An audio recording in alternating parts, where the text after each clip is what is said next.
My name is Maria, and I am from Brooklyn, New York. I put up a pretty good facade, but in my own, whenever I wasn't with the kids, and sometimes when I was, I remember rocking them to sleep even, and just in tears. And I remember my son saying, he was probably about 3, he said, "Mommy, why do you cry all the time?"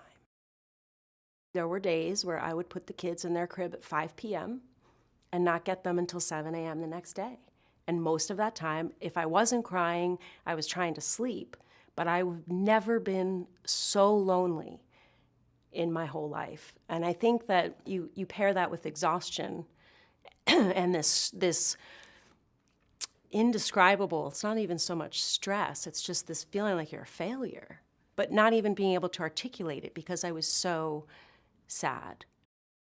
That first 6 weeks after you have a baby, which some people call the 4th trimester, that is when the mother should be resting, should be rejuvenating herself, should be not running around posting pictures on Facebook and doing all the shopping and all the laundry and pumping and feeding and cleaning. That was the first lesson, at least for me, in motherhood, is just surrender, because you can walk around with your to-do lists and your spreadsheets and whatever, but things happen.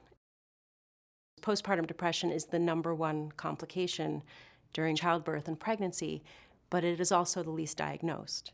So yeah, there is a huge level of shame.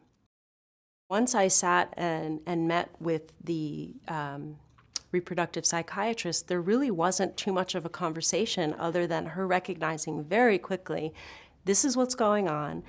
Here's a prescription for Zoloft, here's a prescription for Xanax, you're going to be fine. To finally be able to talk about it was actually felt like an honor and a privilege. That is what literally flipped the switch and allowed me to function, and things started rolling off my back. And I was happy I was me again.